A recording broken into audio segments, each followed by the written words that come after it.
years with our general fund expenditures. Are there any questions on the general fund? On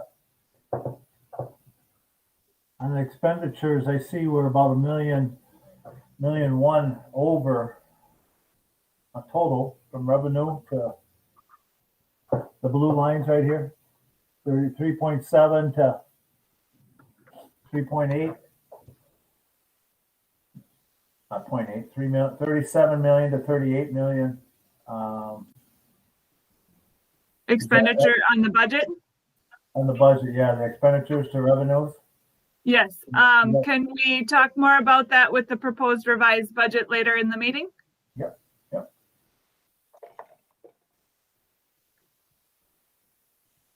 Other questions?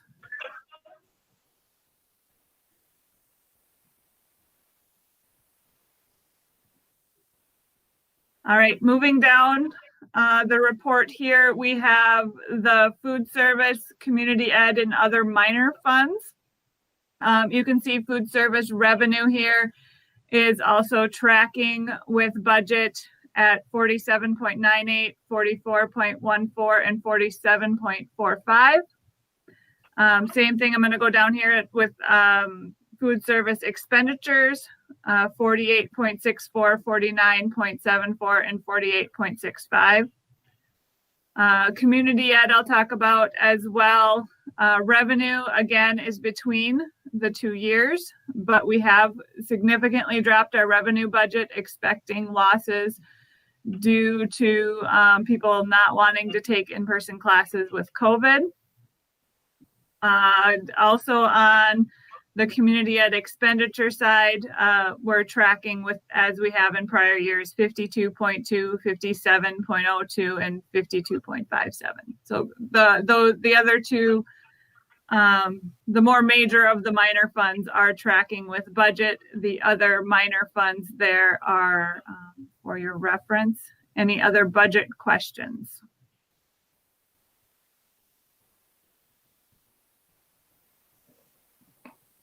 All right, seeing none, I'm going to move us on to the next agenda item, which was the enrollment report for our current enrollment as of February 15th.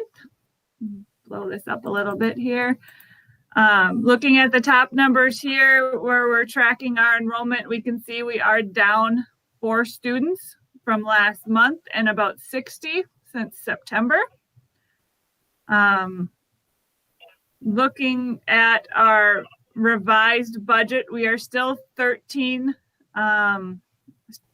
weighted student counts above what our revised budget is on average at 2545, but we are down below our adopted budget student count at which was 2584. So we are projecting right now end of year projected ADMs, this green bar up here at 2557. We're at 2535 right now. Right, but it's weighting it because we had some higher months. It's taking an average of all of those months. And we projected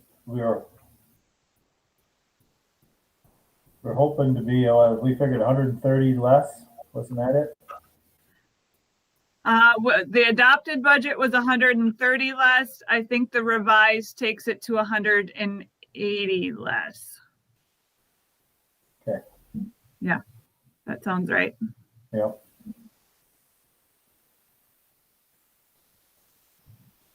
Nothing new from last time when we looked at this, other than just averaging out? Yeah, other than another month of data, there is nothing else changed. Okay, and we lost 4 students. Yep. Okay. Any other questions? No, not right now. All right. I am going to turn it over to Dawn right now. Dawn has been collecting some data on our open enrollment, both in and out. Dawn, which document would you like me to pull up first? Why don't you go ahead and pull up the first one, which are the enrollment figures that we get monthly from Debbie and Melinda.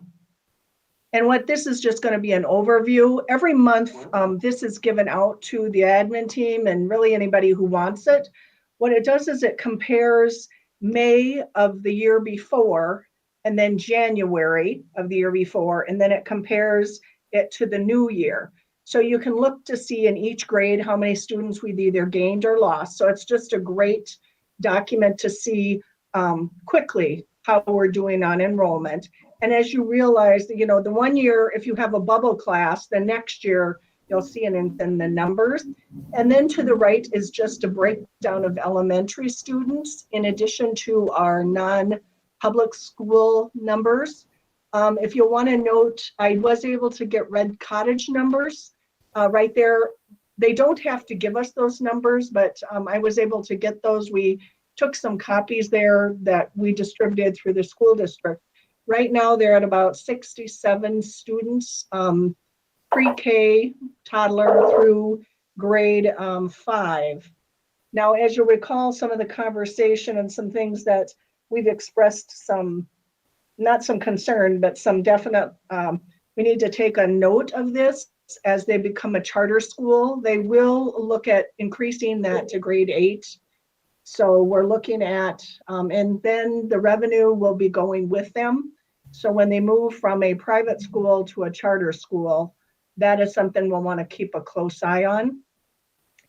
So basically, that's just a nice overview. We in the district administrators can get this. So that is anytime you want to see that, it gives a synopsis. Any questions on that? I have a question, Dawn. I don't see numbers from Red Cottage. Yeah, I just was able to put those in. They are not on that document. I just verbally gave them to you. Okay, when what they are become they? a charter school, they're 67. 67 top. Yeah, 67. And that's Now you'll have pre-K to tell through me, 5? sometimes may have to turn off my camera just because sometimes, if my speech is delayed from, just let me know and I'll shut off my camera. I'll tell you the numbers. Kindergarten is 11. First grade is 8. Second grade is 6. Third grade is 5. Grade 4 is 4. And then grade 5 is 1. Something to note in addition to this, they have 7 toddlers and they have 17 preschoolers. So because we also have our own preschool, that is something we'll want to watch very carefully also. A lot of years, Caldwell Family Center is maxed out because of the space of the building. So we are looking at some options, possibly offering satellite programming, but we certainly don't want to take what we have. We know that once kids get enrolled in a public school system, they tend to stay. So if they would enroll in a parochial school or a private school, we may not get them back. So it's really important to make sure that we have programming that meets the needs of our youngest families so we can get them in. So that's just something I want this group to watch and also the school board. Really quickly. Any other questions on that document? Yes. Sure. Jefferson currently has 172 kids. As of January, yes. And Twin Bluff has 475. Some of it is attributable just to the size of the 2 buildings and how many sections of each grade we could put there. Okay, so are Burnside, Sunnyside, and Twin Bluff maxed out in space? I'd say probably Carson. Sunnyside is getting close. It's the smaller of the schools. And I would say Sunnyside is probably pretty close. Twin Bluff probably has more room, and then Burnside. Now that's not anything, confirmed. It's just, I know that when we offer Kids Junction classes and programming, That's where we can find the more space. So we're keeping that building open strictly for social distancing. We could move those classes into Burnside and Sunnyside next year. Karsten, say something if I'm wrong, but yes, the social distancing is what is keeping Jefferson open right now, because we have to split many, what we'd call a normal size class, into 2 rooms. Okay, so Yeah, that's correct. That's the reason why we kept Jefferson. And next year, as we go back to hopefully more normal schooling, then Jefferson wouldn't be needed for room capacity. okay, that's what I needed to get clear in my head, because I wasn't clear for sure on that. So that's a huge expenditure that we could be eliminating. Am I correct in saying that? It isn't, yes. I don't know if I'd call it Jackie, huge, but figured yes. out at 225, right around there, Jackie. Does that sound right? 225 to 300. To keep Jefferson open? Yeah, well, somewhere between 225 and 300,000.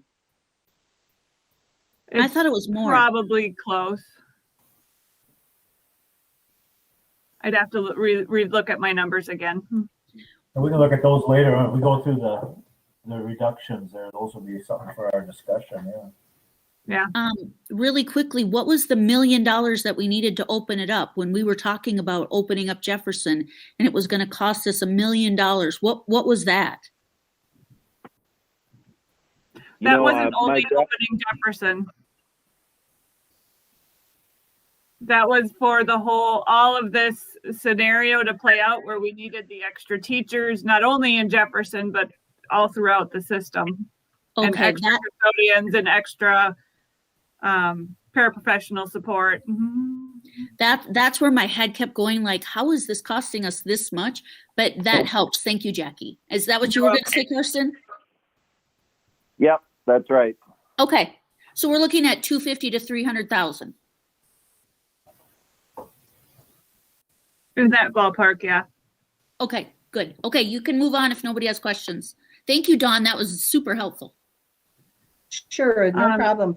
Thanks for your questions. Let's go next, Jackie, to the open enrollment out of district. People that open enroll out of our district, which is the pie chart and the graph. This one. Okay, so we have individuals, as we've all discussed. We've had some school members that have asked in the past, and some administrators that want to know, we lose a lot of students every year. Why is that? What's the reason? So what we did was looked at the last 2 years of individuals that have left Red Wing Public Schools and why. So this pie chart shows you the individuals who have left and the percentage of reasons that they left. One thing that I think was really eye-opening, that I was very happy about, as you should be, is that the majority of people leave Red Wing for convenience. They have grandma and grandpa in Lake City, or they live on the border between Goodhue and Red Wing, and they work in Rochester. So they drop their kids off there, or the kids get picked up. And so that is the major reason people leave our district. Some of the other reasons are they have health issues. So sometimes they'll go to a metro school. And I'll show you where the schools are at, because they're closer to a medical facility where their child with special needs may have to have numerous visits during a span of time. They have educational needs that we, for whatever reason, the family feels like we aren't able to meet. Before this year, a lot of our students went to have an online school option. We also have had some conflict with students and other kids. So they have left. They really didn't say bullying, they just said conflict. So what we did was, every time a person leaves our district, they have to fill out a form. A question on that form is, why did you leave the district? What we did was we contacted by phone the individuals that did not respond to that. We still had about 17% that chose not to answer. So why they left, we do not know. We're very fortunate that we hired a Melinda Johnson that started in July. She took it upon herself when people did not fill out that form to make a personal contact with them. So that was really beneficial in trying to secure some of this information. We decided only to go back 2 years because, again, statistically, when you lose people, normally they don't come back to your district. So that was something that, we could have gone back more, but again, some of our students have open enrolled since kindergarten. So how far do you want to go back? But she has made a personal contact with those individuals. I think they were surprised and in some ways probably pleased that we bothered to ask.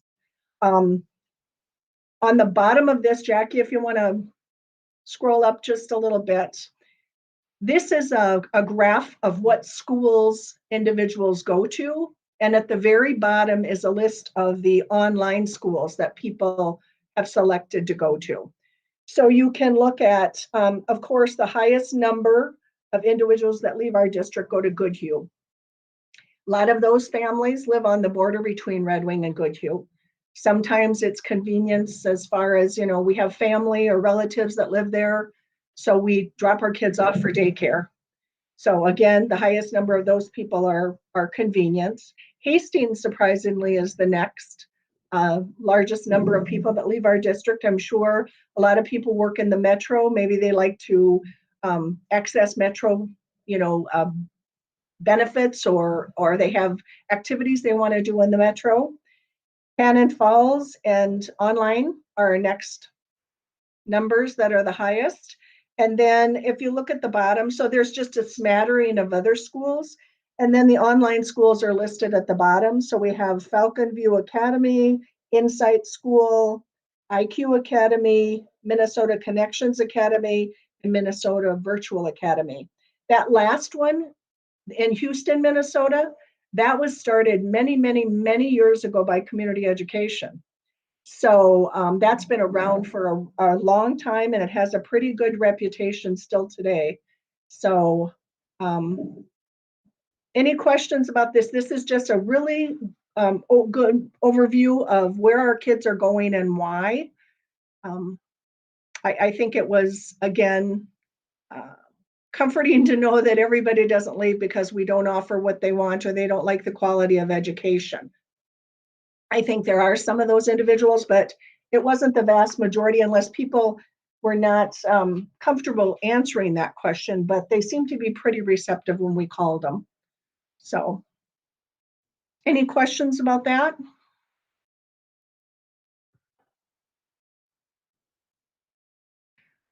Okay, Jackie, the third document that we have is open enrollment into Red Wing. So when people fill out the same form to come into Red Wing, a question that we cannot ask when they come in is, why are you coming to Red Wing? Why are you selecting Red Wing? One of those factors is because if that child has special needs or behavioral issues, we don't expect those families, they don't have to share that information with us. But they do not have to give an answer to open enroll into the district.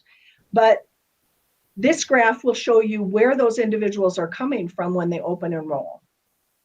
So we have about 30 some this time that we were able to ask, or that we were able to look on the form. We did not contact the people that did not respond, again, because we were told by the Minnesota Department of Ed we cannot do that.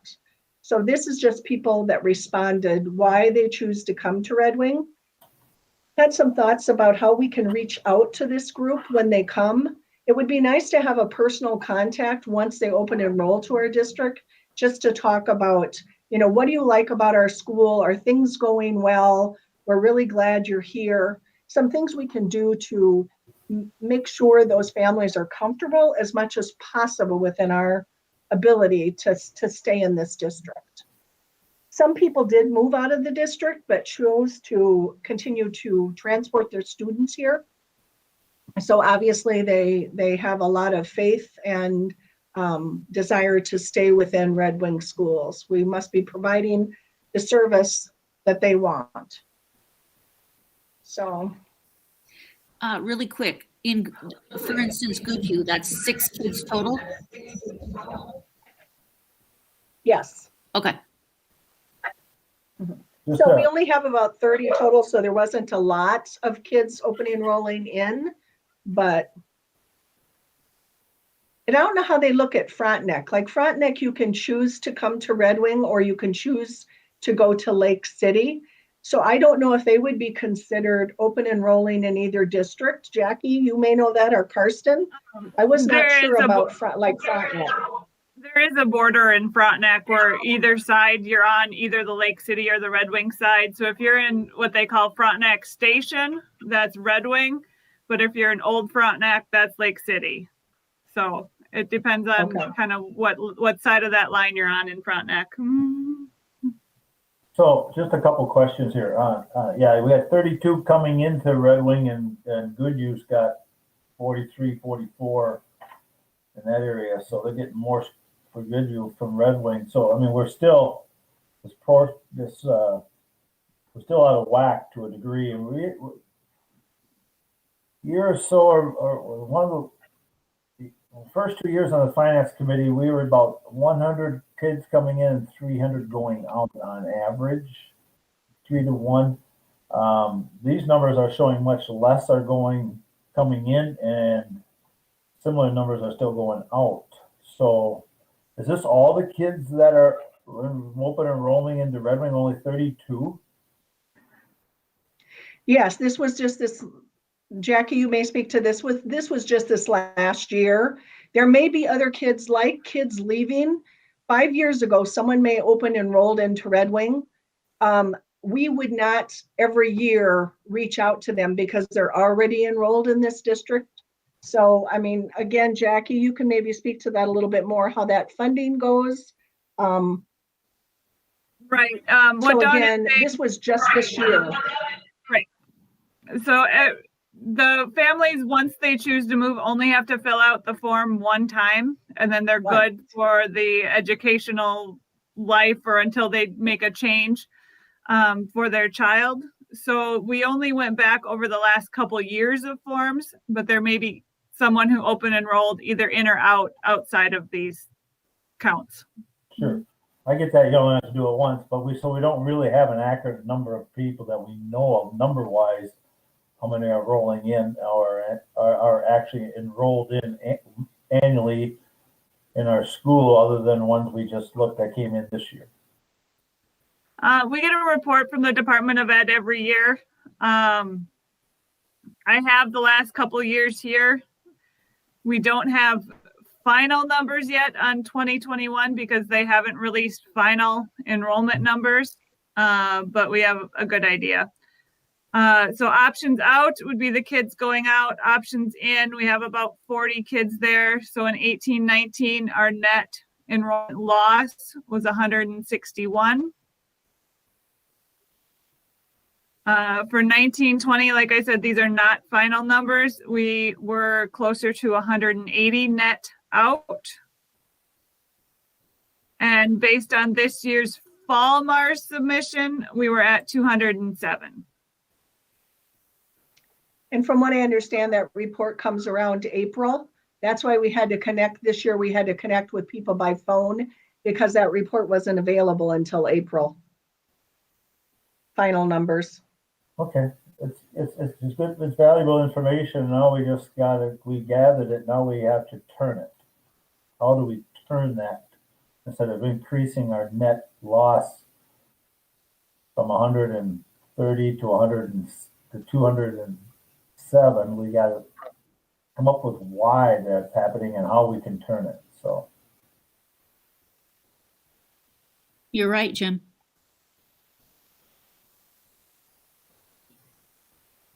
That'll be the next mission. The $1 million question right now. What's that? I said it's the $1 million question right now.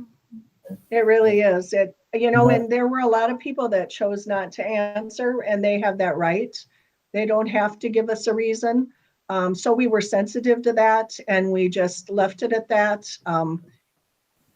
again, for whatever reason, they weren't comfortable, but that might be one of the reasons they left too. So, And I'll just say, I think, I don't think Jackie's far off in $1 million either. right. Yeah.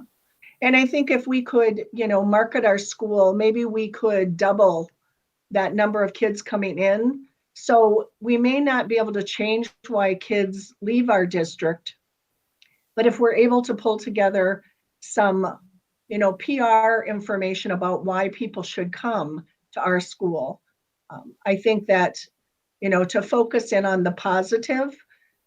For a long time, we haven't really done any promotional materials about why individuals need to come to our district. What do we offer that surrounding schools may not? So my suggestion through all of this is, instead of focusing on what we perceive as the negative, even though it's important, we don't want kids to leave. We would be doing ourselves a great service if we could bring in 30 or 40 more kids. So especially if they have a choice, if they live on the border, what we need to do is market to what their desires are for a great E12 system. Yeah, I think the idea of really looking at here is finding out why, so we can address those issues to see exactly. We're not going to get back the ones that have gone, but if we can start to minimize the numbers going out and actually get to a positive years down the road, that'll benefit our district. But declining enrollment is a issue we're facing, and not everybody else is. But I would say a number of the school districts in the state are doing that, but there are some that are flourishing. So thank you for the information. And going forward, I did talk to Melinda about when we don't get a reason on those forms to opt out of this district, she would make a personal connection, just so we do continue to keep that data for those individuals that will answer that question. So it may help us going forward. But good questions, Jim. No, we asked for the information that you dived in, you got it, and now we can't just take that information and say, okay, wave a wand and it's going to get better by itself. It's not. We as a district got to figure out a way to make it more attractive, or take into effect some of the concerns and issues that were addressed, to see if we can right this ship in a different direction. So. I pulled my child from the district and then remerged her back in. And do you want to know why I did? You wish Yes. to share. Yes. So I have a child that's polar opposite of me and my struggles in the school now. I have an incredibly intelligent child. So since the moment she came into kindergarten, she's a teacher's dream. But they're kind of struggling in there to help with all those kids. So they kind of roped her in as a teacher's aide. Well, and as all her other peers, their emotional development is going good.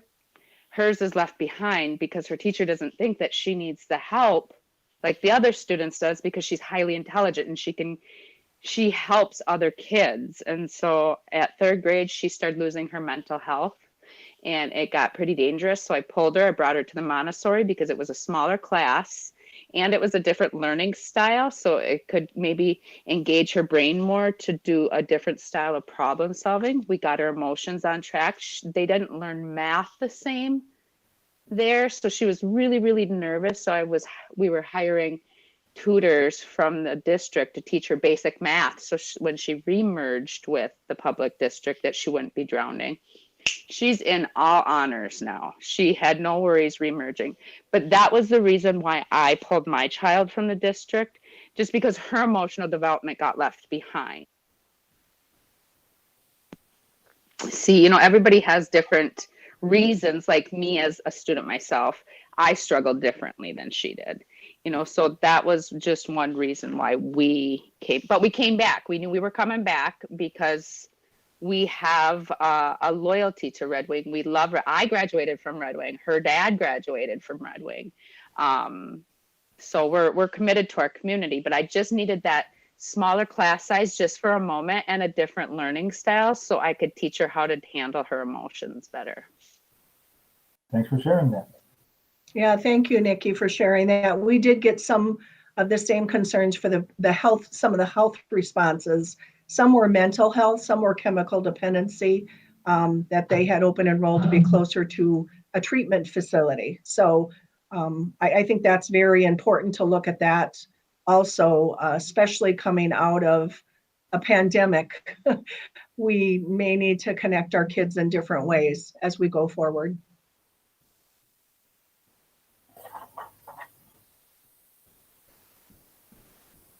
Any other questions or comments? If not, thank you. Thanks. Hopefully you found the information valuable. Yep.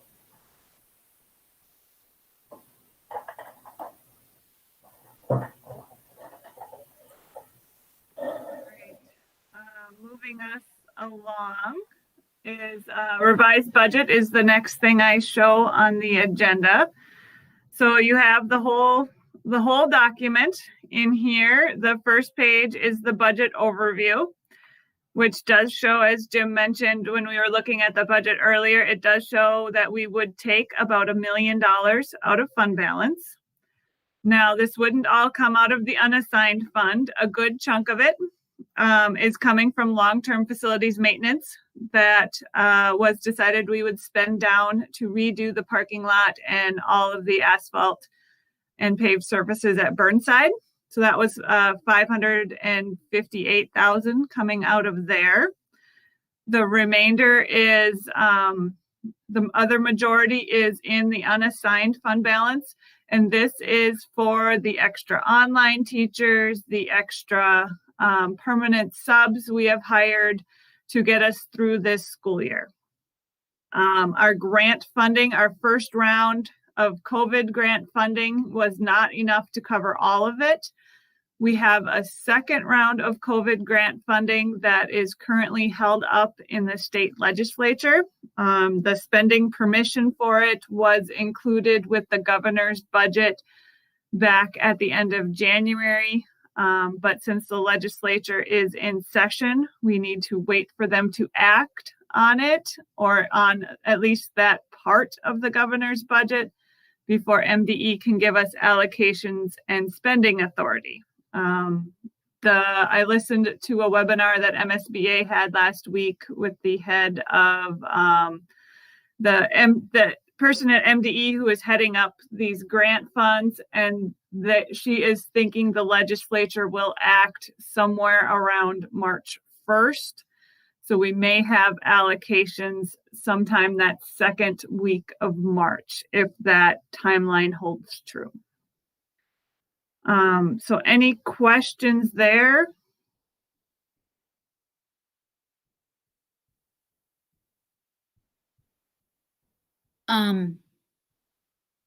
We were kind of holding off, waiting to see what that fund could possibly be.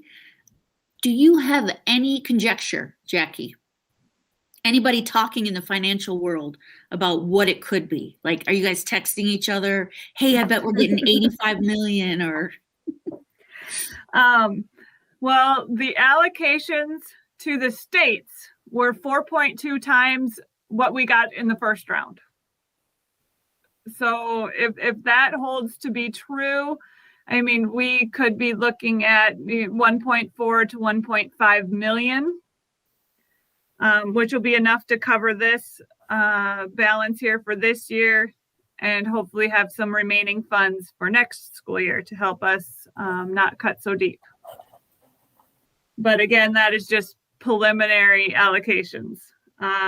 As to what we can spend it on, the guidance has been the same things we could spend the first round on. So if we were using COVID grants to pay for it this year, we can use COVID grants to pay for it next year.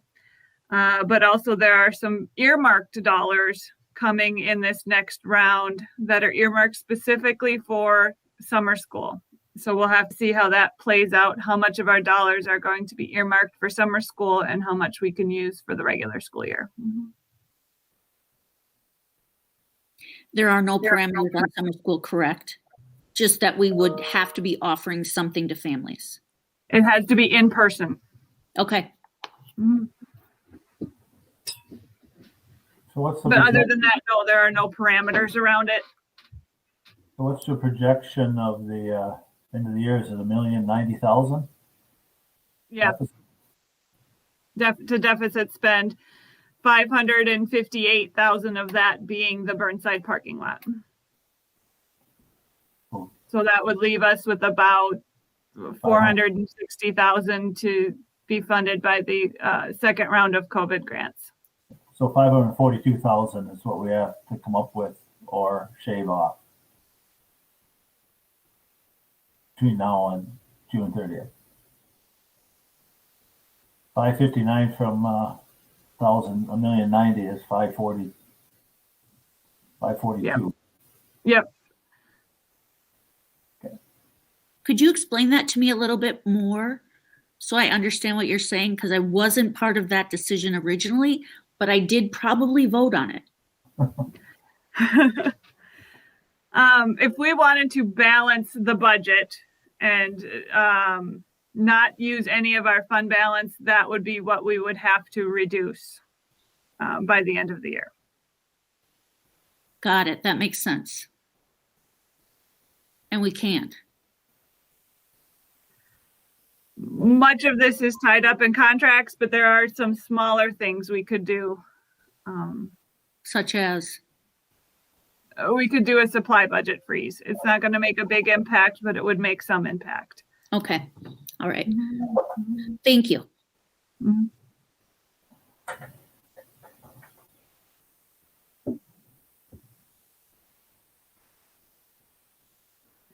The remaining funds are here.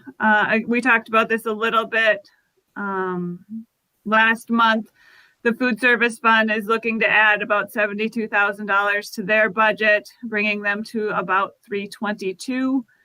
We think this is conservative, and we talked about the fund balance limits that are associated with the food service fund to where they cannot have a fund balance that is more than 3 months expenditures, which for them is in the neighborhood of $400,000.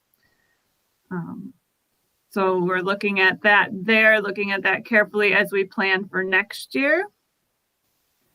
And then you can see the community ed funds here. They are looking to add about $28,000. We'll see how that plays out in the end, knowing that registrations are still down. Even though we planned for them to be down, hopefully we planned correctly.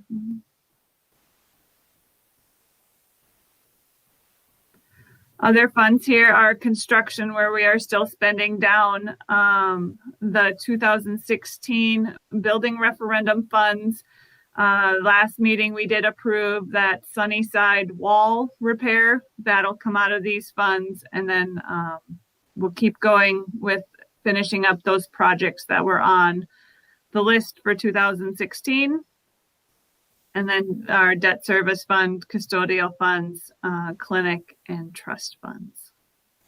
What's the projection of our fund balance at the end of this fiscal year with the 542 coming out, or more, maybe more or less? Let me look and make sure I'm having my columns. It would bring that total, reserved and unreserved, to about 4.4 million. So we're close to 5 million coming in that area, just under 5. Okay. Yep, we're at 5.5 right now, total with reserves. And it'd be 4.4, again, both reserved and unreserved. But we won't, is that LCFM money in the reserves? Yes. Okay, all right. So the 1,090,000 will come out of there then, okay. Yep. So the top one here, this top line is the only thing that is unreserved. these are all our reserved fund balances under here. And then we do have our assigned for student activities as well, or that is the designated money raised by student activities for their purposes. Mhm.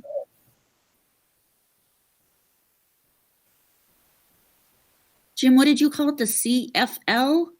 LCFM, that's for the paving of the parking lots, the building, money we get from the state can only be used for certain projects. What does it stand for? What does CFM stand for? It's LTFM. It's long-term facilities maintenance. It's this. I don't know if I you can see see it, my yeah. cursor. I'm pointing at it. I was hearing you wrong, Jim.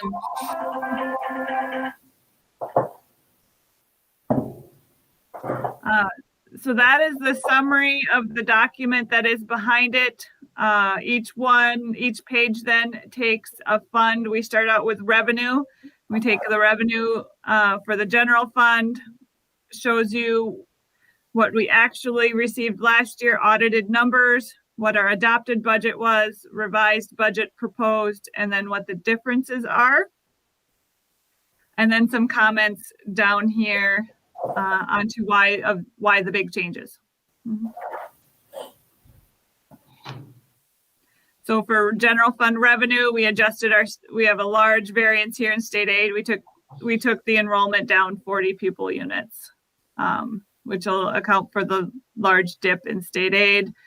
We have CARES Act grants, and then just some less revenue in certain areas due to COVID closures. For example, rent. Rent is going to be down because we haven't been able to rent out our building like we normally do. Medical assistance reimbursement is also down because we haven't been able to bill for services when kids are remote. Questions there? No. Next is the food service fund. This one just had a lot of jockeying of the money because of we're running in the summer food program during the school year, which is unusual. So we took everything out of school nutrition and moved it into summer food. We did also take the revised budget revenue down just to be conservative. We are anticipating we will exceed that.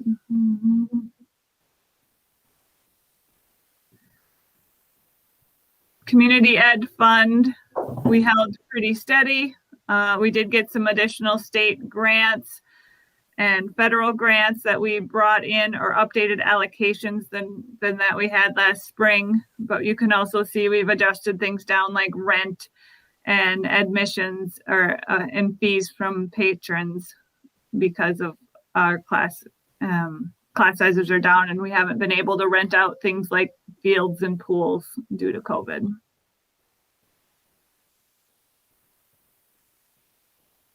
The minor funds follow here, really nothing major to speak of. I didn't even add any comments to them. Custodial fund, if anyone is curious, our custodial fund is the funds we are fiscal agent for, but we really have no say over. So the Environmental Learning Center is the largest part of that. They would make up this fees from patrons and donations. This budget matches what is approved by their board, and we act as their fiscal agent. Scholarships are the scholarships that are awarded to our high school seniors, where we don't pick the winner, but we house the funds and basically manage the payment for those as well.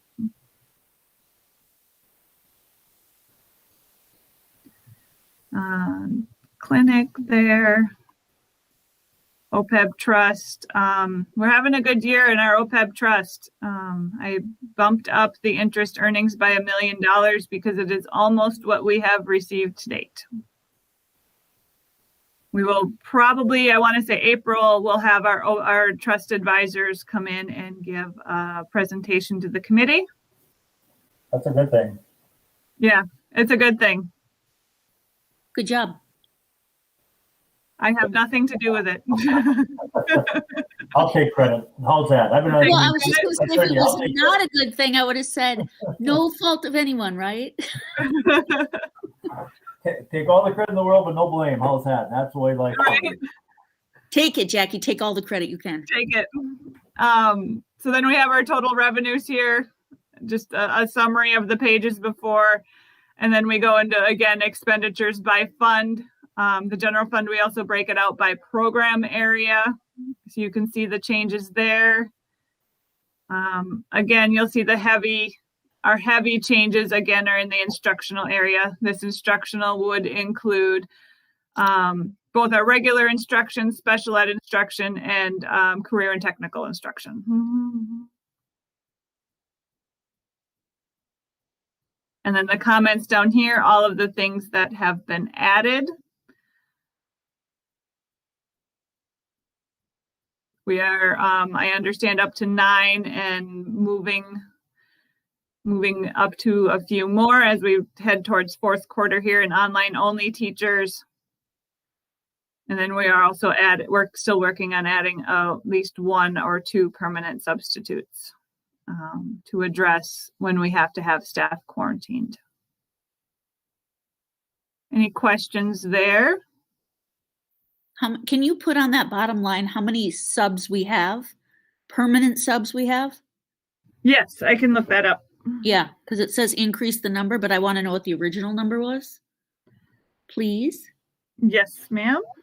And then is the addition of the online teachers, is that going to be up to 10 or 11? Karsten, do you remember? Oh, he left. We have 9 currently. I think it was 11. Yeah, I think it was, wasn't it? 11 Yeah, or 12. because it was one for 5th grade and 2 for 6th, I think. Okay. I think that's what it was. My memory is correct. If we could find 2 for 6th grade online. I think that's going to be the challenge right now.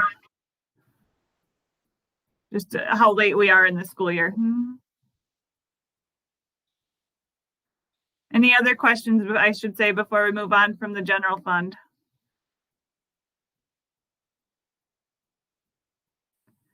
All right, food service fund here. Again, we're just a lot of jockeying of positions. We are also running down 3 staff right now that we are choosing not to hire during 2021. But depending on how 21-22 shakes out, we may add those back. But I trust that that's working on his staffing for next year right now. Okay, I was going to say, I trust that Brent's got an understanding of why that is. Yes, he's working on something to present to operations in a couple weeks. Okay. That would include both what he's thinking for staffing next year and equipment. Okay. Say, sorry, my phone battery just died, and so I had to switch over to my computer. But Holly, you'd asked a question about how many online-only teachers. Yes, we were wondering if it was going to be moving up to 9 or 10 or 11 or 12. Hopefully, we would end up. Well, we can move 5th grade teachers around so that we don't need to add another teacher. For 6th grade, it would be ideally we could have 2 more online only teachers because we have 43 kids currently in that. So we could go from 9 to 11 preferably. Okay.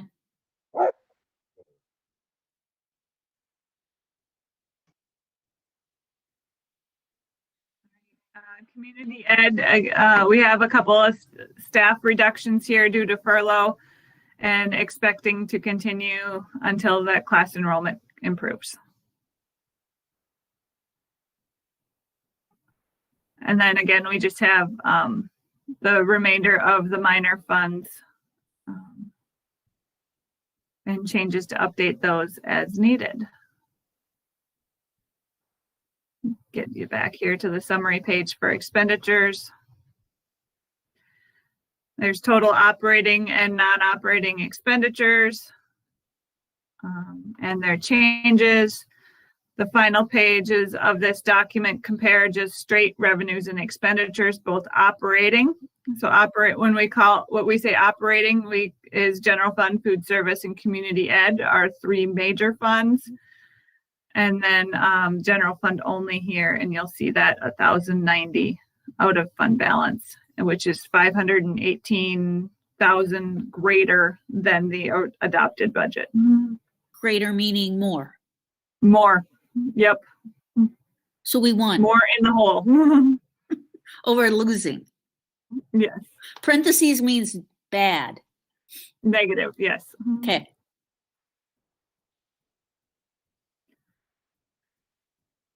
And then some fund balance analysis showing each fund, both in the general fund, we did split it between the unassigned and the restricted. This shows last year's actuals. This shows what we're projecting for this year. A little closer look from the ending audited FY20 balance to the projected FY21 balance.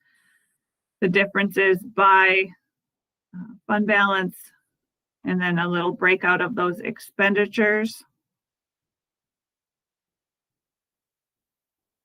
And then at the back, just some enrollment history and trends. Are there any questions on the revised budget document?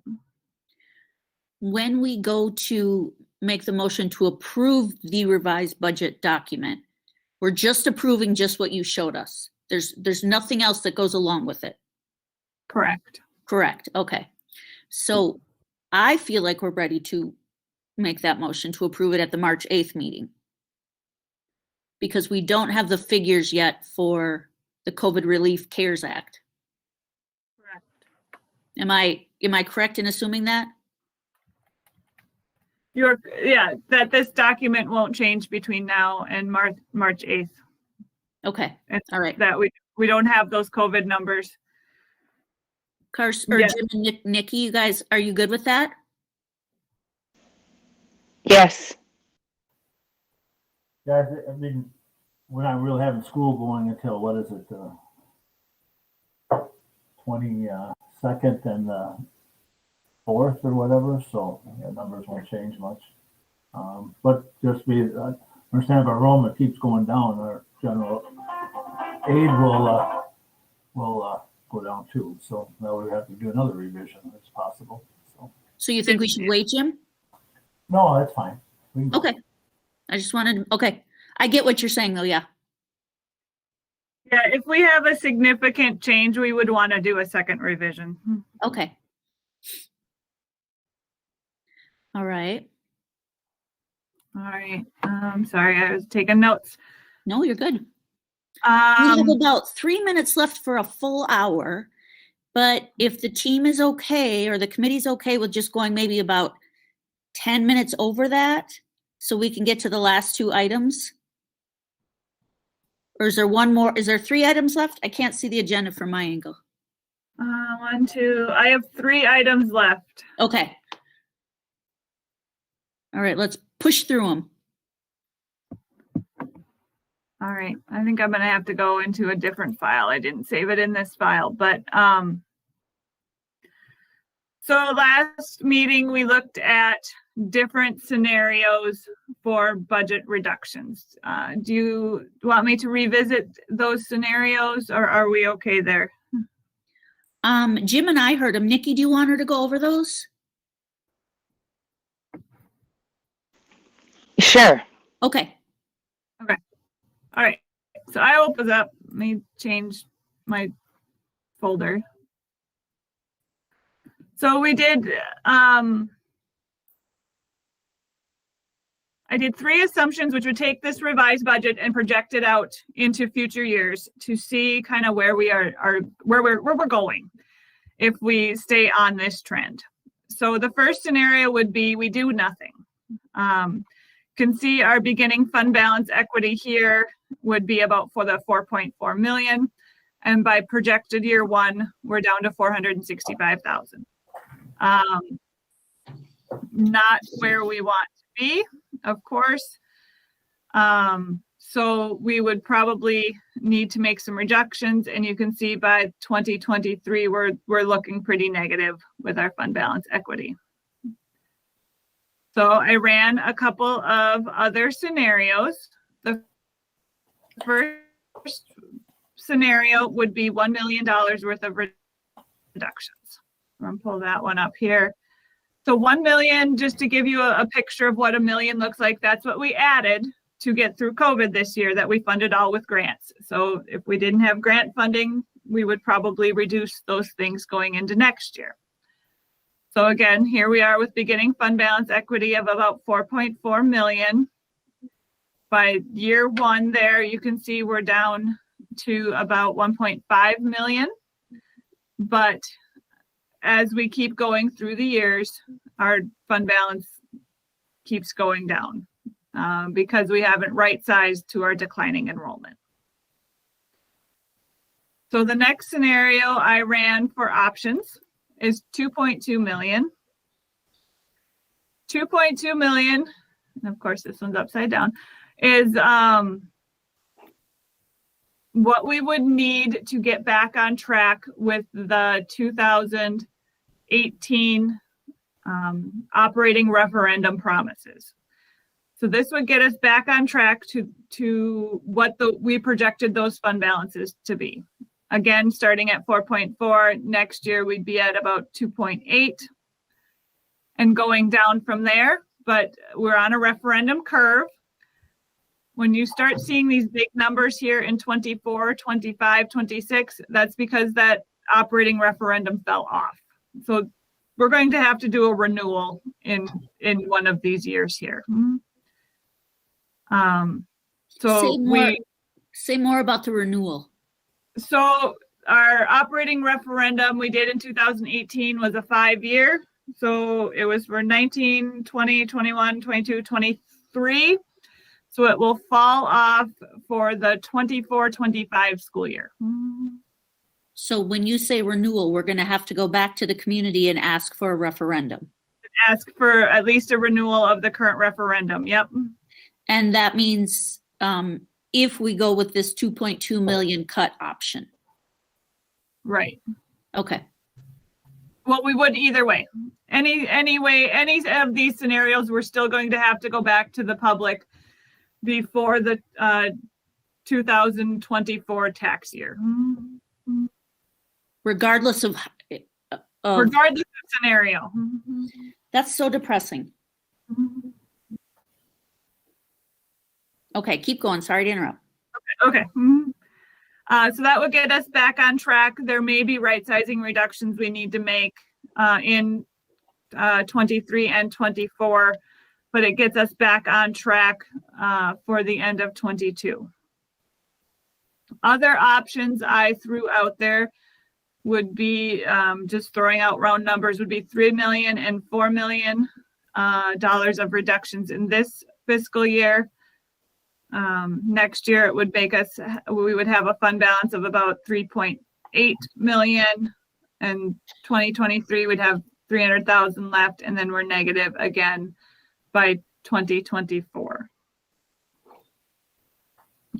4 million in reductions would balance next year's budget.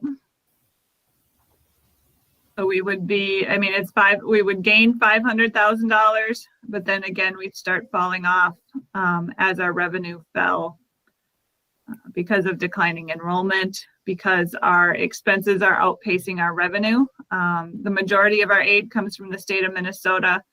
Right now, I am projecting that we will have 2 years of 0% increases, but our staff with just steps and lanes in the current contract. So if we put nothing on COLA, though, even steps and lanes is about 2.5 to 3% for most of our contracts.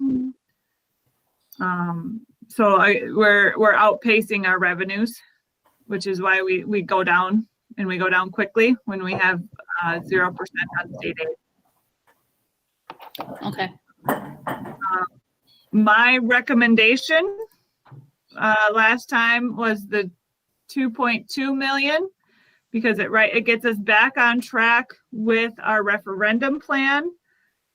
And then we look at it again next year, and we keep looking at it again as the situations change, just because so much is in flux right now. we don't know what next school year is going to look like. The legislature's in session. We don't know if we'll get any money out of them. The governor's proposal does have 1% for the next 2 years. I don't know if it'll go through or not. We may not know until the legislative session wraps in May. Okay. So that was my thinking there. And you're still thinking that? I'm still thinking that, and just I'm going to open up a different file here, and I have been working on putting together what 2.2 would look like. Okay.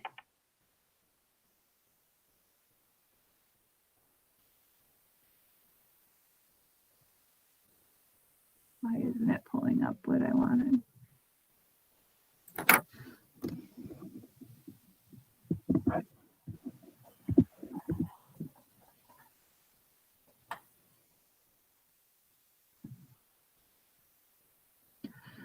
So if we reduce all of the things we added due to COVID, so that would just add up to just over $1 million there. And then if we adjust to class size ratios, so back to those board approved class sizes by grade of, I think they range from 23 to 27 at the elementary level and 30 at the high school level. That would mean 3 elementary teachers and 12 high school teachers. It would bring us to about 2.3 million. So this is just reducing what we've added due to COVID and then right sizing to where our staffing should be based on enrollment to maintain our class size ratios. So That you're would bring saying- us to 2.2. You're saying reduce that teacher number. Which teacher number? We can reduce teachers if we go back to our class size rates. Correct. Yep. Okay. Correct. Yep. So if we went back to, say, having 23 kindergartners in a classroom, we could reduce. Okay. Got you. Now, the instructional administrative team is working out how to make this happen. I believe K6 is getting really close, and that the high school is waiting for registration to close this week before they make their final decisions on how that shakes out. But we feel we could hit 2.2. Now, say we get $1.5 million and we spend 500,000 of it this year in COVID funds, and we have $1 million to carry over next year. Then we'd have to start talking about debating, okay, what are we going to use that $1 million on? Are we going to bring back some of these things because we need them, or is it different things? Because it's a one and done fund, right? It's a one and done fund. So what would we need to get us through next school year? Okay. Where's the money for the long-term stuff we would need to add? It's non-existent, right? What long-term stuff? Tell me more. I'm just thinking of staffing, or if we go in different directions for things, that all has to come if we cut in one area and add in another area. Correct. Okay. So there's no extra money in the piggy bank. We could use fund balance, but right now it's kind of our rainy day fund. Yep.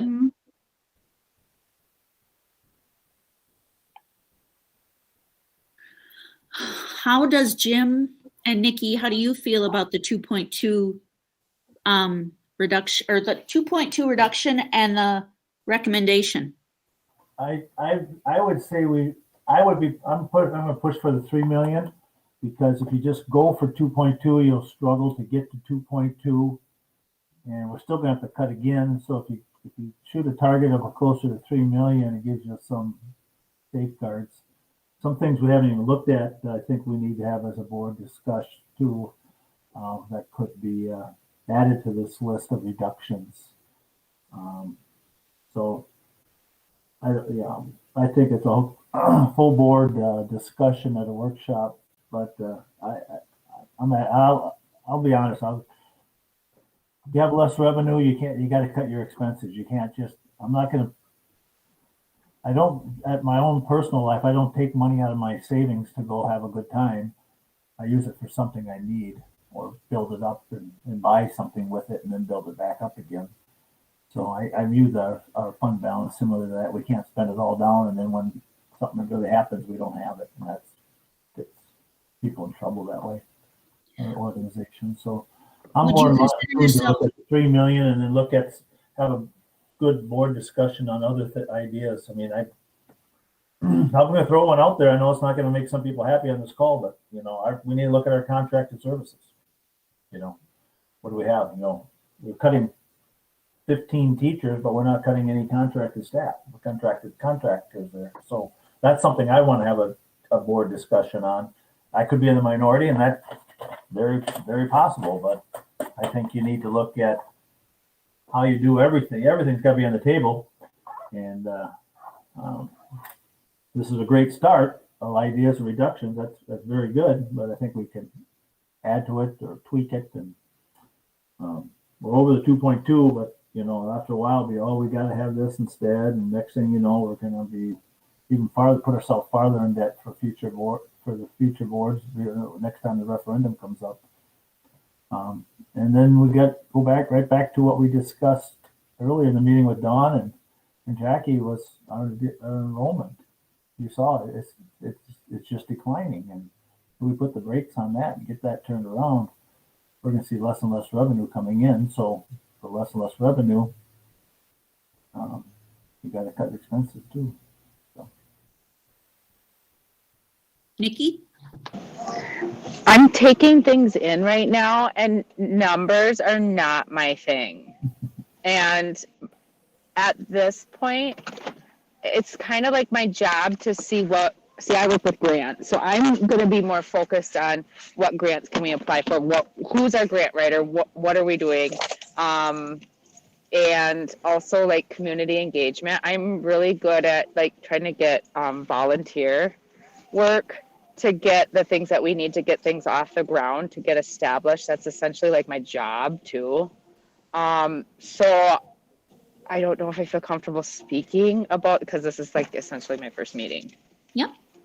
No, if there's ways to come up with more revenue, that's ideally. Yeah, I can be the one that generates how we get more students back into the school. There you go. So I'll leave that as my focal point as I slowly learn the number business. Yep. More revenue or very expensive, one of the two. It's like I've said before, you got $1, you can't spend $1.10 because not get $1.10, I'm not going to get paid for by $1. So that's great, Nikki. So what does that mean then for us going into the board meeting on the 8th with the proposed cuts? We could just start a conversation. I could make the same proposals, the same budget reduction scenarios. I could just share them with the board at that time. So we could get an idea of which direction we want to go. And get, like Jim said, get everybody's input on different. Get everybody's input. Yep. And then we could revisit again at the end of March. But didn't we have something we had to have done before something was done, Karsten? What was our timeline? Teacher renewals, As far as the budget reduction process? Yeah, weren't we worried about retirements and that kind of thing, cutting, and there was timelines for all of that? Yeah, we passed the February 1st deadline, so which is the timeline for teachers to submit their resignations and retirements in order to qualify for severance. Yep. And so we know how many teachers have retired. So that's one big piece. The next big piece is something Jackie mentioned earlier. We need to get the high school registration process done. And then over spring break, I know Beth Kelly is taking all that information and figuring out, a large part of what the schedule could look like. And then George can tell us, where the reductions might be at the high school level. If we figure out some reductions or the reductions in March, then we can take the next step, which has to do with discussing terminations with our non-tenured teachers. I think that's probably what you're referring to, Holly. Yes. What would be beneficial, at least from my standpoint, is if at either the March 8th or the March 15th meeting, if we could get the board to recommend a target. So we knew if we were shooting for 2 million, 1 million, or 4 million, that would help in our planning. Don't forget training. Recommend a target. Let's try for the March 15th, not the March 8th, to give people a chance to talk at the March 8th. So the plan is to present the options March 8th with further discussion on March 15th. Am I Correct. understanding that right? Nikki and Jim? That works. Yes, that works. Okay.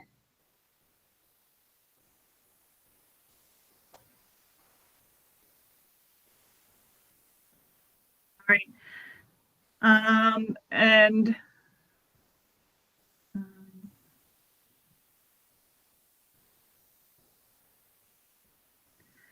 anything else on this topic before I move to the bank RFP?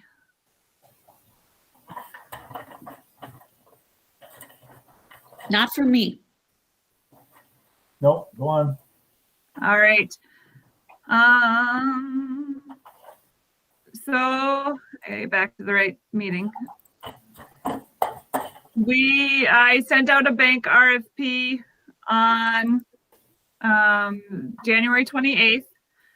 I sent it to any bank that came up on Google when I Googled banks in Red Wing. I believe, just in my thinking of it, I got anyone who was located in Red Wing, or at least had a branch in Red Wing. The list is here of who I sent it to.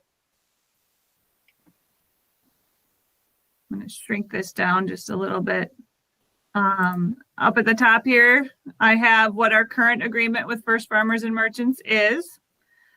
And then down below, I kind of have a summary of when I received the response from the local banks.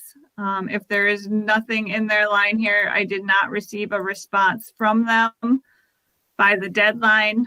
I went through and I estimated their monthly fees based on what January looked like. So that is included in your packet here. For First Farmers and Merchants, we have everything is included in our $21.95 a month monthly maintenance fee. For Associated, it was more of a per item fee, would be $250.56 for what had happened in January. Merchants Bank had, again, fees for the ACH origination and ACH per item. ACH is automated clearinghouse. It is how we do direct deposit for payroll.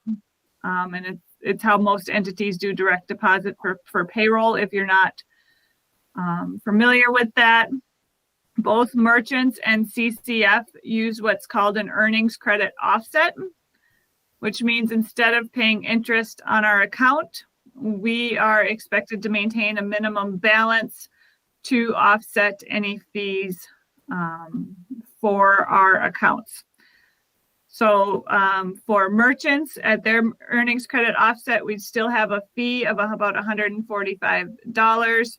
For CCF, our earnings credit offset would exceed our fees, but because it's an earnings credit offset, we would just have zero fees. We wouldn't earn any additional interest. Going back to the first page here, you can see the estimated monthly fees here. Interest rates for Merchants Bank and CCF Bank, the interest rates I have in here, since they do the earnings credit offset, are on their money market accounts where we could keep some of our funds that were not needed immediately. All of them had online banking. We could do ACH origination and wire transfers. Those are all things we're using right now. They would all have access to a line of credit. Merchants Bank uses an ICFS sweep or the Cedars program. Instead of pledging funds against our account like other banks are required to do for collateral, basically our funds are swept into other banks overnight, so that we're kept below FDIC limits, instead of doing the pledges. And the CCF Bank also had a Swipe for Schools program that was interesting, to where if community members chose a debit card with our logo on it, in the Swipe for Schools program, we could get some revenue back on each transaction. It's really hard to estimate what that would have been, since I don't know what participation would be. All of the interest rates are variable. I made notes here what they are variable for. Merchants Bank also offered us a 50% fee discount for 3 years. I did include that in on the fee base there. Any questions? So I'll just say, thanks for doing this. Looks like the best buy we're getting right now is with our current bank, First Farmers. Mhm. Is that what you're seeing there? Am I seeing that right? That would be my recommendation too, would be no change at this time. Mhm. I see the credit union didn't. I know the credit union is just straight for anything over 50,000. I think it's 0.6. So that's better, but they didn't even respond. So it's great, good to look at it, but yeah, I see I think we're best to stay where we're at. So there was discussion at the last meeting when this kind of came up. One of the board members got a little tiny bee in their bonnet around how this was presented. And as a collective committee, how do we want to approach that so that we are not leaving people out, but that we don't want to waste a ton of time on it? Because Jackie, you've done a great job, putting this together for us, and it doesn't need a ton of time for the obvious reason. I think you'll see in the workshop that we're supposed to have right now is board procedures, and one was committee minutes was in there in that dialogue, and no fault of anybody. We should probably approve those minutes at each committee before they actually go to a board. But Okay. that's up to the board procedure to implement across all committees, not just this one. But I Right. would say that we inquired about it. If there's some process, I mean, we're recommending we'll just stay where we're at. But after getting the information that was asked for and supplied and then gathered and tabulated, we're recommending that we stay with what we have, because that's the best for our funds. So, And Holly, just for your information, the process we followed with this bank RFP wasn't any different than the audit RFP we did a year ago, to where the committee recommended we do an audit RFP. And we performed it, and then we brought the results back to the board. are you talking the finance committee? Yeah, finance committee did it that way. The bids we just went out for the Sunnyside Kitchen were done the same way, where we just went out, we got bids, and we brought them when we had a selection for the board to discuss. So I guess that makes perfect sense to me. So my question is, does this need to be a voted on thing, or is it just information and no action at this time? I would think if we're making no change, there would be no action at this time. It'd be a report. Okay. Yeah, just say who we went back, we found out where we're staying was the best deal we have. We're not recommending any changes at all. Okay. Thank you. Hit the bonnet, be buzzes the bonnet again. So ideally then we would have to look at the minutes from the last finance committee to approve them for this. Well, we can't, because the board procedure does just talk about that. We haven't put that in place yet, but if the board decides that those would be on all committees. So Right. it's not fair to whoever did the minutes to just put them there and then get criticized about them because they really haven't been approved by the committee yet, and they might be tweaked and all that. So the right way to do it is either not include them or just get them approved at the next previous committee. Okay, that was why I said ideally, just so I'm aware of Yep. kind of where the bee in the bonnet was heading. Well, there's probably more there's more honey in the bonnet, than that's why the buzz is going on. But who knows? But I thought you handled it well, Jim. I got your back, Holly. Thank you. Well, just learning the process, and we have a new clerk as well, just Yep. learning the process. So, there were some daggers thrown that were unfair. Well, it's water under the bridge for now. Let's hope it doesn't go down that route again. So, and this is the next one that we discussed and talked about, and we hadn't made a recommendation because It looks great. Jackie, you did exactly what we asked. It looks great. So you've said a couple different times, other districts don't go through the process of having the board approve this, but we haven't had a full discussion at the board about whether or not we approve credit card amounts. In the past, we have, but we don't know where that originated from. I don't, and I had to do some digging back to our last bank RFP in old board minutes, and I did find that we've been approving this, and it does predate Karsten, so Karsten is not someone who started this. I don't know when it started, but I was digging in minutes from 2010, 2009, and we were approving the credit card limits at that time as well.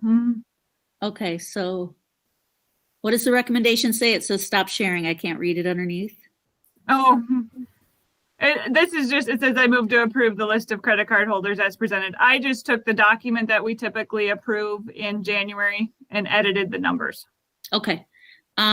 Nikki or Jim, do you have any comment on this?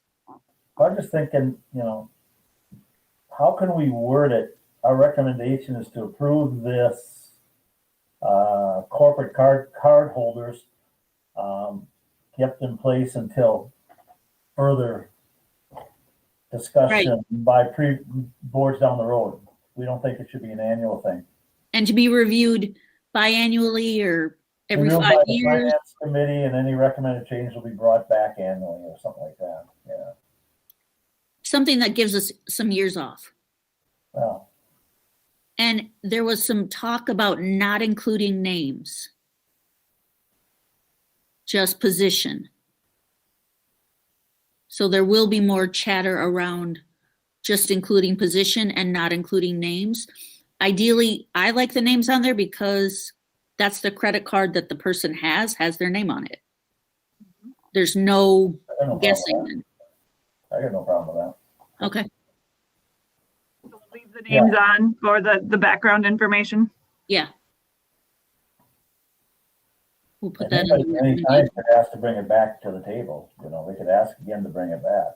Somebody says, I would like to look at them again, then Say that again, Jim? anybody can say, hey, I'd like to have for discussion next year. Somebody can say, I'd like to have the corporate credit card holder True. template brought back again in March next year. They can do Right. that. But I think we just, until there's any changes on the dollar amounts, any problem, we'll just review it, and if there are any changes, we'll bring them back annually to the board meeting if there's any changes. Okay. One less thing for us to. Haggle with.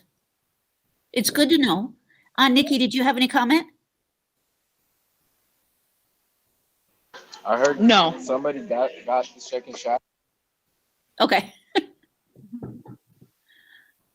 All right. Is that the end of our agenda? That's the end of our agenda, unless we have any other issues you would like to discuss. Or anything to bring up for next time? Yes. I don't have anything. No, if we do, can we just email you? Yes. Okay. Oh, I do have another issue. So our next meeting is March Oh, 22nd. Wait a minute. Yeah, it's just a where is our next meeting discussion. So our next meeting is March 22nd, and that's when we're going to try to come back in person for the board meetings or hybrid for the board meetings. How do we want to do the finance committee meeting that night, knowing we're leading into what could potentially be a partial in-person board meeting? Or board workshop, I guess. I will be doing it remotely that night, for sure, because I'll have surgery a few days before that, so I'm not going anywhere with a cast on my nose. But Jim and Nikki, do you have a preference of, would you rather do this meeting remote for next time or in person?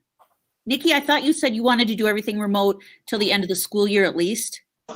Yes, for just to keep me safe during flu season. Yes. And Jim, if we did it remote, you could do it remotely from school? Yep, yeah, I'll get online somewhere, wherever I'm at. And Yeah. if we're gonna do, Okay. Thank you. So we'll do it remote. That was just my question. What was the preference of this committee? Yeah, that's a good question. Thank you. Mhm. Can I have a motion to adjourn? I'll move. Can I have a second, Nikki? Second. I can second it too. All right. Great job, everybody. Email if you have any questions. Have a good night. Thank you. You too. Thank you, everybody. Thanks, Jackie and Dawn. Goodbye, everyone. Bye, Karsten.